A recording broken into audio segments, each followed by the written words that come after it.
Assalamualaikum warahmatullahi wabarakatuh. Alhamdulillahi rabbil alamin wa bihi nasta'inu ala umuri dunya waddin wassalatu wassalamu ala al-mab'uthi rahmatan lil alamin sayyidina Muhammadin wa ala alihi wa sahbihi wa man tabi'ahum bi ihsanin ila yaumiddin. Kawan-kawan sekalian, alhamdulillahi rabbil alamin, kita bisa berjumpa lagi lewat program kajian Jumat untuk melanjutkan pembacaan kitab Bidayatul Hidayah karya Imam Abu Hamid Al-Ghazali. Kita sebelumnya sudah mulai masuk ke dalam bab adabil wudu, bab yang menjelaskan tentang adab-adab wudu. Di mana Imam Al-Ghazali mengatakan di dalam bab ini, fa idza faraghta minal istinja'i fala tatruki siwak. Jika engkau telah selesai beristinja, jangan engkau meninggalkan yang namanya siwak atau bersiwak. Fa innahu matharatun lil fami wa mardatun lir rabbi wa maskhatatun lisyaitani. Karena siwak ini bisa membersihkan mulut dan mengundang keridhaan Tuhan Allah Subhanahu wa taala dan mendatangkan kemurkaan daripada syaitan.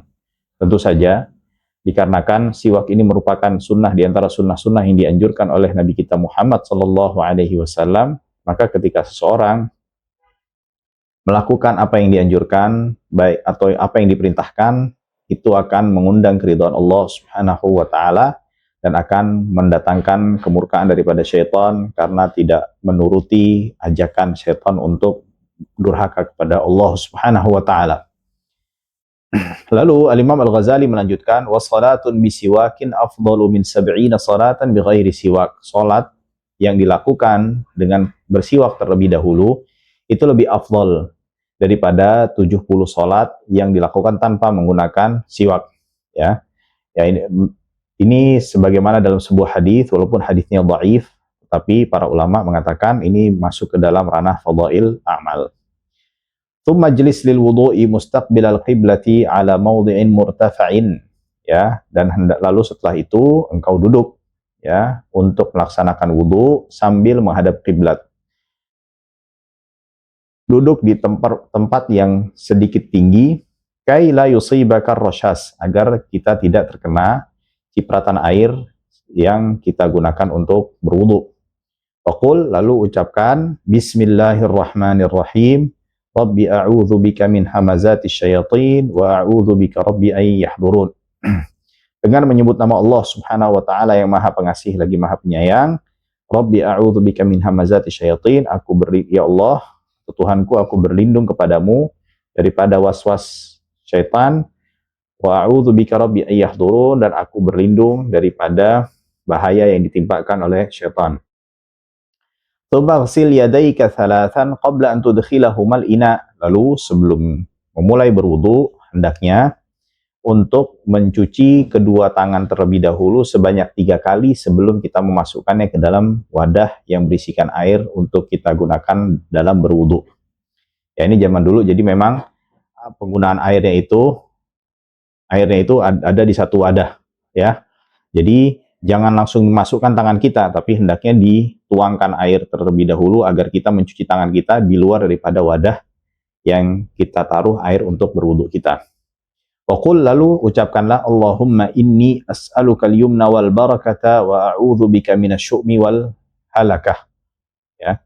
Jadi di sini Imam Al-Ghazali menganjurkan untuk membaca dalam setiap ketika kita melakukan bagian-bagian wudu. Dalam setiap bagian wudu itu ada doa-doa tertentu. Tentu doa ini disebutkan oleh para ulama tidak disunahkan dalam artian diyakini bahwasannya itu datang daripada Nabi Muhammad Shallallahu Alaihi Wasallam. Akan tetapi dianjurkan dari sisi bahwasannya ketika kita berwudu ini, ya, dalam kita akan menjadikan diri kita ini, atau kita membersihkan diri kita daripada dosa-dosa yang telah kita kerjakan dan kita lakukan. Maka ketika diri kita ini dalam kondisi lebih bersih daripada dosa-dosa yang telah kita lakukan, maka ketika berdoa ini adalah suatu momen yang pas atau momentum yang pas untuk kita berdoa, dan kemungkinan doa kita terkabulkan itu akan lebih besar. Maka dari itu Imam Al-Ghazali menganjurkan kepada kita untuk memanfaatkan di sela-sela kita berwudu ini untuk membaca doa. Dan diantaranya doanya ini, Allahumma, wahai Allah, inni as'alukal yumna wal barakah. Aku memohon kepadamu kebaikan dan keberkahan. Wa a'udzu bika minasyu'mi wal halakah. Dan aku berlindung kepadamu daripada kecelakaan dan keburukan. Tsumman wi raf'al hadathi aw istijabatas salati. Lalu hendaknya berniat, ya, ketika menuangkan air ke tangan itu, bersamaan dengan itu, ya, dalam hati, niat untuk menghilangkan hadas, atau istibah atas shalah, atau niat agar kita diperbolehkan atau dijadikan sholat kita ini boleh untuk dikerjakan. Walayan bagi, dan hendaknya anta zubaniyatuka qabla ghaslil wajhi. Jangan sampai niat yang tadi kita hadirkan di dalam hati di saat kita mencuci tangan kita itu hilang daripada hati kita sebelum kita mencuci wajah kita. Fala yasihhu wudu'uka. Karena kenapa? Ketika kita tidak menghadirkan atau niat itu tidak hadir di dalam hati kita ketika kita mencuci wajah kita, itu menjadikan wudu yang kita lakukan itu tidak sah. Tsumma khudh gharfatan li fika. Baru setelah itu, setelah kita mencuci tangan kita tadi di luar wadah itu, baru kita diperkenankan dan diperbolehkan untuk memasukkan tangan kita untuk menciduk air, ya, wa tamat madabiha thalathan, agak yang digunakan untuk kita berkumur-kumur dengan air yang kita ambil dari wadah tersebut sebanyak 3 kali. Wa baligh fi raddil ma'i ilal ghalmasah illa an takuna sha'iman. Dan hendaknya ketika kita berkumur-kumur tersebut, hendaknya kita berusaha untuk membersihkan seluruh bagian mulut kita itu di saat berkumur-kumur sampai ke pangkal tenggorokan kita. Wa qulillahumma, lalu sambil mengucapkan Allahumma a'inni ala tilawati kitabika wa kathrati dzikri lak. Wahai Allah, bantulah atau tolonglah diriku untuk membaca kitabmu wa kathrati dzikr, dan memperbanyak berzikir kepadamu. Wa tsabbitni bil qawli tsabiti fil hayatid dunya wa fil akhirah, dan tetapkanlah diriku dengan perkataan yang kokoh di kehidupan dunia dan di akhirat. Ini maknanya agar kita bisa tetap di atas kalimat la ilaha illallah dalam kehidupan kita, dan kita bisa menjawab pertanyaan ketika kita masuk ke dalam alam barzakh. Tsumma khudh gharfatan li anfika. Lalu ambil lagi, ya, dengan tanganmu cidukan untuk hidungmu. Wastanshiq biha thalathan, dan di cidukan tersebut digunakan untuk apa? Untuk kita hirup ke dalam hidung kita sebanyak 3 kali. Wastanthir biha ma fil anfi min rutubatin, dan lalu dikeluarkan, ya, dikeluarkan, didorong untuk keluar dari hidung kita, ya, daripada air yang atau basahan daripada hidung kita.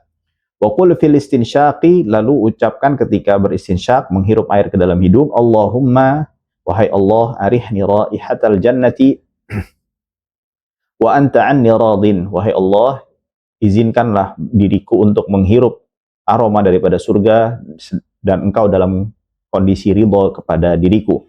Lalu selanjutnya Imam Al-Ghazali mengatakan wa fil istinthari, dan ketika kita mengeluarkan air dari hidung kita, mengucapkan Allahumma, wahai Allah, inni a'udzubika min rawaihin nar wa min su'id dar. Ya Allah, aku berlindung kepadamu daripada mencium aroma neraka dan daripada tempat yang buruk.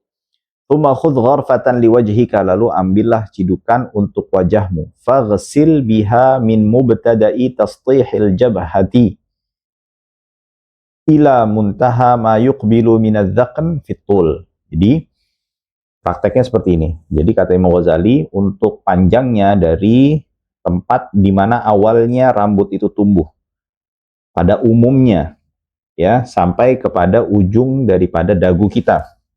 Wa minal udhuni ilal udhuni fil ard, adapun lebarnya fil ardi, ya, adapun lebarnya daripada telinga ke telinga berikutnya. Wa ausilil ma'a ila maudhi'it tahdhif, dan cucilah, ya, atau air itu dialirkan sampai kepada maudhi'it tahdhif. Wa huwa ma ya'tadun nisa tanhiyat asy-sya'r anhu, yaitu dia adalah tempat di mana pada umumnya wanita di kala itu menghilangkan rambut di bagian tersebut, ya. Ma baina ra'sil udhuni ila zawiyatil jabini, yaitu di mana daripada ujung atas telinga sampai kepada bagian samping dahi kita. Nah, jadi dari sini nih, ya. Nah, jadi di bawahnya ini adalah merupakan bagian daripada wajah. Jadi dahulu wanita-wanita Arab itu menghilangkan rambut di sini nih, di bagian di sini dekat kuping, dekat telinga, agar kenapa? Agar wajah mereka terlihat lebih lebar, ya. Dan itu dahulu saat itu merupakan salah satu yang menjadikan perempuan terlihat lebih cantik kala itu. Lalu a'ni ma yaqa'u minhu fi jihatil wajah, yaitu pada bagian yang mengarah ke arah wajah, bukan mengarah kemana? Ke kepala. Wa ausilil ma ila manabiti syu'uril arba'ah, dan hendaknya engkau juga memastikan bahwasannya air telah mengalir sampai ke bagian kulit yang tertutup oleh 4 rambut. Yang pertama adalah al-hajiban. Hajiban itu adalah 2 alis. Wasyariban, 2 kumis. Wal ahdab, yaitu bulu mata. Wal idharan, dan 2 idhar, yaitu apa? Wahuma ma yuwazil udhunaini min mubtada'il lihyah, yaitu adalah rambut yang tumbuh yang sejajar dengan telinga, ya, di bagian samping wajah. Ini adalah idhar. Wa yajibu isalul ma'i ila manabitil lihyatil khafifati dunal kathifah, dan wajib untuk mengalirkan air ke bagian kulit yang tertutup oleh janggut yang tipis, bukan pada janggut yang tebal. Nah, artinya apa? Bila janggutnya tipis atau jenggotnya tipis, dia diharuskan untuk menyela-nyelanya, memastikan bahwasannya air telah mengalir pada bagian kulit yang tertutup oleh jenggot yang tipis. Adapun pada jenggot yang tebal, hanya cukup mengusapkan atau mencuci bagian terluar daripada jenggotnya. Nah, sekarang pertanyaannya, jenggot yang tebal dan tipis itu seperti apa kriterianya? Jenggot yang tipis adalah ketika seseorang berbicara dengan orang yang memiliki jenggot tipis tersebut, itu akan bisa melihat, ya, kulit wajahnya yang ditutupi oleh jenggot yang tipis tersebut. Adapun bila tidak bisa terlihat ketika dia sedang berbicara, maka itu adalah jenggot yang tebal, dan hukumnya sudah kita ketahui perbedaannya. Lalu waqul inda ghaslil wajhi, dan katakan saat mencuci wajahnya, Allahumma, wahai Allah, bayyid wajhi binurik, putihkanlah wajahku dengan cahayamu, yauma tabyaddu wujuhu awliyaik, di hari wajah-wajah para walimu itu menjadi putih bersinar. Wala tusawwid wajhi bi dhulumatika yauma taswaddu wujuhu a'daik, dan janganlah engkau hitamkan wajahmu di hari gelapnya wajah musuh-musuhmu. Wala tatruk takhlilal lihyatil kathah, dan jangan engkau meninggalkan untuk menyela-nyela, ya, jenggot yang tebal. Nah, artinya menyela-nyela jenggot ini kalau tipis itu hukumnya wajib untuk memastikan bahwasannya air itu mengalir sampai ke bagian yang ditutupi oleh jenggot yang tipis. Adapun pada jenggot yang tebal hukumnya sunnah.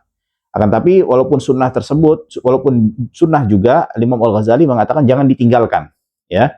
Tsumma ghsil yadakal yumna tsumma al-yusra thalathan, dan juga lalu atau setelah itu cucilah kedua tangan kananmu, setelah itu tangan kirimu sebanyak 3 kali, masing-masing sebanyak 3 kali, ma'al mirfaqaini ila ansafil adudaini, yaitu jadi mencuci ke tangan kanan sebanyak 3 kali, lalu tangan kiri sampai ke bagian pertengahan antara siku dengan pundak, ya. Jadi pertengahan antara itu, ya.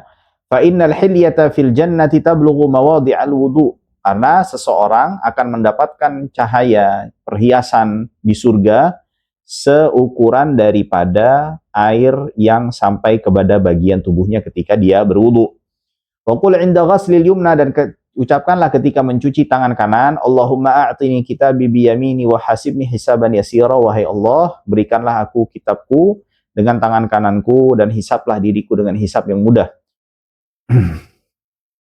Wa qul 'inda ghasli shimal, dan katakanlah ketika mencuci tangan kiri, Allahumma inni a'udzubika an tu'tiyani kitabi bishimali aw min wara'i dhahri. Wahai Allah, aku berlindung kepadamu daripada engkau memberikan kitabku dengan tangan kiriku, aw min wara'i dhahri, atau dengan cara aku mengambilnya lewat belakang. Tsumma stau'ib ra'saka bil mashi, lalu hendaknya engkau meratakan kepalamu dengan mengusapnya seluruhnya. Bi antabulla yadaika, dengan membasahi kedua tanganmu terlebih dahulu. Wa tulsiqa ru'usa asabi'ikal yumna wal yusra, dan menempelkan ujung daripada jari jemari kanan dengan yang kirinya. Masing-masing dari jari jemari itu saling ditempelkan, ya.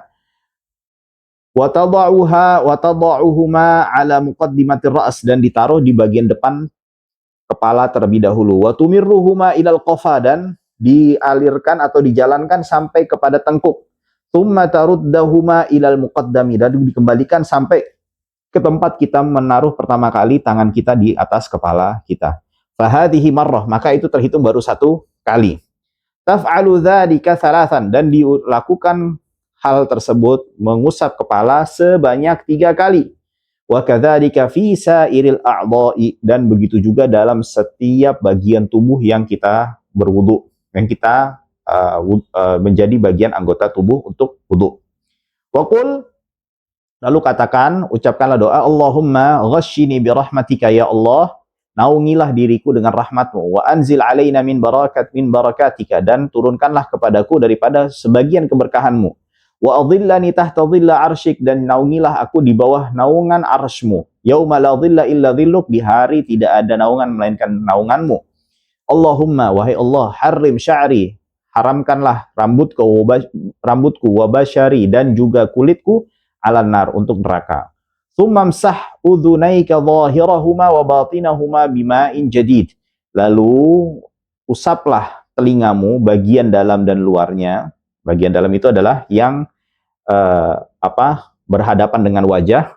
Adapun bagian batin, bagian luar itu yang berhadapan dengan wajah, bagian luar dalam itu adalah yang berhadapan dengan kepala atau leher, ya, dengan air yang baru. Wa adkhil musabbihataika fi simakhai udhunaik, dan masukkanlah, ya, jari telunjukmu ke lekukan-lekukan telingamu. Wamsah dhahira udhunaika bibatina ibhamaika, dan pada bagian dalamnya, ya, yang dimana yang dia berhadapan dengan kepala itu dengan telinga. Wa qul, lalu katakan, Allahumma ja'alni minal ladzina yastami'una al-qawla fayattabi'una ahsanah. Wahai Allah, jadikanlah diriku termasuk daripada orang yang mendengarkan perkataan yang baik dan mengambil yang terbaiknya. Allahumma asmi'ni munadiyal jannah ma'al abrar. Wahai Allah, jadikanlah aku atau perdengarkanlah kepadaku panggilan dari surga bersama orang-orang yang baik. Tsumamsah raqabatak, lalu usapkanlah, ya, lehermu, ya. Walaupun para ulama mengatakan ini tidak disunahkan secara tegas, tetapi ini masuk ke dalam keumuman untuk melebihkan pada bagian tubuh ketika kita berwudu, melebihkan daripada apa yang diperintahkan. Allahumma, wahai Allah, fukka raqabati, bebaskanlah leherku, minan nar, daripada api neraka. Wa a'udzubika minas salasil wal aghlal, dan aku berlindung kepadamu daripada rantai dan jeratan. Tsumma ghsil rijalakal yumna tsumma al-yusra ma'al ka'baini, lalu cucilah kaki kananmu lalu kaki kirimu bersamaan juga dengan kedua mata kakimu. Wa khallil bi khinsiril yadil yusra asabi'a rijlikal yumna mubtadi'an min khinsiriha hatta takhtima bi khinsiril yusra. Lalu sela-selalah, ya, dengan kelingking tangan kanan, ya, digunakan untuk menyela-nyela jari jemari sela-sela jari kaki kita, yang dimulai dengan kelingking kaki kanan kita, lalu sela jari manis, lalu jari tengah, lalu jari tengah dengan jempol, lalu jempol kaki kanan, jempol seterusnya sampai ke kelingking dari kaki kiri. Jadi mulai dari kelingking kanan berakhir di kelingking kiri. Wa kadzalika taghzilul yusra, dan begitu juga ketika mencuci kaki kiri. Wa taqul, lalu ucapkanlah Allahumma inni a'udzubika Allahumma inni a'udzubika an tazilla qadami 'ala sirati yauma tazillu aqdamul munafiqin. Lalu Imam Ghazali mengatakan wa tudkhilul isba' min asfal, dan ketika menyela-nyela dengan jari kelingking itu adalah lewat bawah telapak tangan. Jadi bukan telapak kaki kita, bukan dari atas ya, tapi dari bawah ya. Seperti itu. Lalu waqul, dan ketika mencuci kaki kanan, Allahumma, wahai Allah, tsabbit qadamayya 'ala sirati yauma tazilul aqdamu finnar. Teguhkanlah kedua kakimu untuk berjalan di atas sirat di hari tazillal aqdamu, di mana tergelincirnya kaki-kaki hingga masuk ke dalam neraka. Wa kadzalika taghsilul yusra, dan begitu juga mencuci kaki kiri, melakukan apa yang dilakukan di kaki kanan. Wa taqul, dan mengucapkan Allahumma inni a'udzubika an tazilla qadami 'ala sirati yauma tazillu aqdamul munafiqin. Wahai Allah, aku berlindung kepadamu daripada tergelincirnya kedua kakiku di atas sirat di hari tazillu aqdamul munafiqin. Orang-orang munafik itu tergelincir dan masuk ke dalam neraka. Warfa'il ma ila ansafis saqaini, dan hendaknya ketika kita mencuci kaki kita itu bukan hanya sekedar sampai kedua mata kaki kita, tapi sampai pertengahan betis. Wara'it tikrar thalathan, dan hendaknya kita memperhatikan, menjaga untuk mengulang setiap bagian anggota wudhu itu untuk dicuci atau diusap sebanyak 3 kali. Fi jami'i af'alik, dalam setiap perbuatan kita. Fa'idha faraghta minal wudhu, dan ketika engkau telah selesai daripada wudhu, faqul, maka ucapkanlah, asyhadu an la ilaha illallah wahdahu la syarikalah. Aku bersaksi bahwasanya tidak ada ilah sembahan yang berhak disembah melainkan hanya Allah satu-satunya, tidak ada serikat baginya. Wa asyhadu anna Muhammadar abduhu wa rasuluh, dan aku bersaksi bahwasanya Muhammad adalah hamba dan rasulnya. Subhanakallahumma wa bihamdik, maha suci Allah Subhanahu wa taala dan baginya segala pujian. Asyhadu an la ilaha illa anta, aku bersaksi bahwasanya tidak ada ilah melainkan engkau wahai Allah. Amiltu su'an wa dhalamtu nafsi, sungguh aku telah berbuat keburukan dan menzalimi diriku. Astaghfiruka wa atubu ilaik, aku memohon ampun dan taubat kepadamu. Faghfirli, maka ampunilah diriku. Wa tub alayya, dan terimalah taubatku. Innaka antat tawwabur rahim, sungguhnya engkau maha penerima taubat dan maha penyayang. Allahumma ja'alni minat tawwabina wa ja'alni minal mutatahhirin. Wahai Allah, jadikanlah aku termasuk orang yang senantiasa bertaubat dan senantiasa mensucikan dan membersihkan diriku. Wa ja'alni min ibadika sholihin, dan jadikanlah aku termasuk dari hamba-hambamu yang soleh. Wa ja'alni saburan syakura, dan jadikanlah aku hambamu yang senantiasa bersabar dan senantiasa bersyukur. Wa ja'alni azkuruka dzikran katsiran, dan jadikanlah aku senantiasa berzikir dan mengingatmu dengan mengingat yang banyak. Wa usabbihuka bukratan wa asila, dan senantiasa mensucikanmu, bertasbih kepadamu pada pagi dan petang hari. Wa man qara'a hadhihi ad-da'awati fi wudu'ihi, siapa yang membaca doa-doa tersebut di wudunya, kharajat jami'u khatayahu min a'dha'ihi, akan keluar dari setiap bagian tubuh yang dia dia cuci dalam berwudunya tersebut, kesalahan-kesalahannya. Wa khutima 'ala wudu'ihi bi khatam, dan pahala wudunya itu akan disegel. Wa rufi'a lahu tahtal arsy, dan diangkat sampai ke bawah arsy-Nya Allah. Fala yazalu yusabbihullaha ta'ala wa yuqaddisuhu, yang dimana dia akan senantiasa bertasbih kepada Allah dan mensucikan Allah. Wa yuktabu lahu thawabu dzalika ila yaumil qiyamah, dan pahalanya itu akan ditetapkan, dituliskan sampai hari kiamat. Ya, ini diambil dari beberapa hadis. Memang ada fadilah tersebut bisa dijelaskan di dalam hadis, di antara riwayat Muslim, riwayat Tirmidzi, dan juga riwayat Imam Hakim, dan juga riwayat Imam Ibnu Sunni dalam kitab Amalul Yaumi wal Lailah. Sampai di sini dulu. Insyaallah setelahnya kita akan membahas hal-hal yang hendaknya untuk dijauhi dan tidak dilakukan selama berwudu. Wallahu taala a'la wa a'lam bissawab. Wa sallallahu wasallam ala nabiyyina Muhammadin wa ala alihi wa sahbihi ajma'in. Walhamdulillahi rabbil alamin. Assalamualaikum warahmatullahi wabarakatuh.